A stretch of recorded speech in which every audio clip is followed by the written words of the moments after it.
राष्ट्रीय लोकदल नेता जयंत चौधरी अंडरग्राउंड हो गए हैं। जैसे ही भाजपा से मेलजोल और समझौते की खबर मंगलवार को बाहर आई, उन्होंने अपने सारे फोन बंद कर लिए हैं और फिलहाल किसी से बात नहीं कर रहे। माना जा रहा है कि जयंत का बीजेपी में जाना लगभग तय हो गया है। कुछ चीजों पर आखिरी चरण की बात चल रही है। उन पर फैसला होते ही जयंत भी अपना पाला बदलने का ऐलान कर देंगे। भाजपा की कोशिश है कि राहुल गांधी की यात्रा जैसे ही यूपी में प्रवेश करे, उसी दौरान इंडिया गठबंधन में एक और टूट का ऐलान हो जाए। भाजपा का मानना है कि इसका बड़ा मैसेज जा सकता है और इसे सीधे राहुल गांधी की विफलता से जोड़ा जाएगा। और यूपी में भाजपा विरोधी मोर्चा कमजोर हुआ तो उनका मिशन 80 यानी प्रदेश की सारी लोकसभा सीटें जीतने का सपना भी कामयाब हो सकता है। राहुल गांधी की अगुवाई वाली भारत जोड़ो न्याय यात्रा 14 फरवरी को यूपी में प्रवेश करेगी। यहां यह यात्रा 1000 किलोमीटर का सफर करते हुए 20 जिलों से गुजरेगी। भाजपा भले ही राहुल गांधी को विफल बता रही हो, लेकिन यह भी सच है कि चुनाव के पहले हो रही यात्रा कांग्रेस के कार्यकर्ताओं को मोबिलाइज करने में काफी हद तक सफल हुई है। इसीलिए बीजेपी की सारी रणनीति इंडिया गठबंधन के इन दलों पर है, जिन्हें कमजोर कड़ी माना जा सकता है और जिन्हें आसानी से तोड़ा भी जा सकता है। उधर समाजवादी पार्टी की ओर से भी आखिरी कोशिश हो रही है कि जयंत पाला नहीं बदलने पाए। सपा ने कहा है कि अगर पार्टी ने पहले भी बड़ा दिल दिखाया और पिछले लोकसभा चुनाव में जहां सपा मजबूत थी, उनमें से कुछ सीटें बसपा को दे दी गई थी। फिलहाल लड़ाई बेहद दिलचस्प हो रही है। यूपी में यह तय है, क्योंकि इस बार बसपा अभी तक किसी गठबंधन का हिस्सा नहीं है। वर्ष 2014 में बसपा अकेले लड़ी थी तो उसे एक भी सीट नहीं मिली थी, जबकि भाजपा को 71 और अपना दल को 2 सीटें मिलाकर कुल 73 सीट।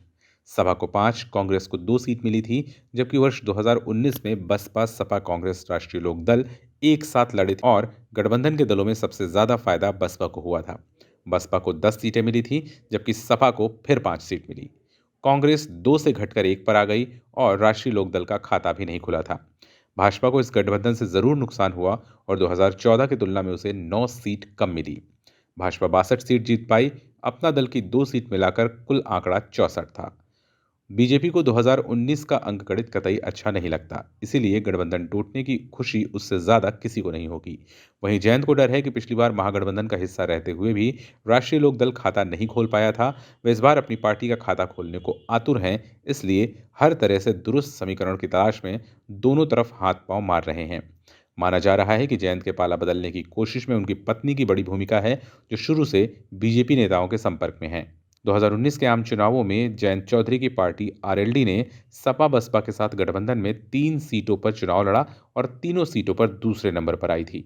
जयंत चौधरी अपने पुश्तैनी क्षेत्र बागपत से चुनाव लड़े और बीजेपी के डॉक्टर सतपाल मलिक से 23,000 वोटों से हार गए। मथुरा से आरएलडी के कुंवर नरेंद्र सिंह को हेमा मालिनी के हाथों हार का सामना करना पड़ा था। इसी तरह जाटों के लिए बेहद सुरक्षित मानी जाने वाली मुजफ्फरनगर सीट से अजीत सिंह पहली बार चुनाव लड़े थे और बीजेपी के संजीव बालियान से 6500 से ज्यादा वोटों से हार गए थे। अजित और जयंत चौधरी को सपा बसपा के अलावा कांग्रेस का भी समर्थन मिला था। यह लगातार दूसरा आम चुनाव था जब जयंत परिवार को खाली हाथ जाना पड़ा। पश्चिमी यूपी को जाट और मुस्लिम बाहुल्य इलाका माना जाता है। यहाँ लोकसभा की कुल 27 सीटें हैं और 2019 के चुनाव में बीजेपी ने 19 सीटों पर जीत हासिल की थी, जबकि 8 सीटों पर महागठबंधन ने कब्जा किया। इनमें से 4 सपा और 4 बसपा के खाते में आई थी, लेकिन आरएलडी को किसी सीट पर जीत नसीब नहीं हुई। यहां तक कि जयंत को पश्चिमी यूपी में जाट समाज का भी साथ नहीं मिला। यही नहीं, 2014 के चुनाव में भी जयंत को निराशा हाथ लगी थी और एक भी सीट नहीं मिली। वीडियो पसंद आया हो तो इसी तरह की तमाम खबरों को देखने के लिए हमारा YouTube चैनल लाइक और सब्सक्राइब जरूर करें।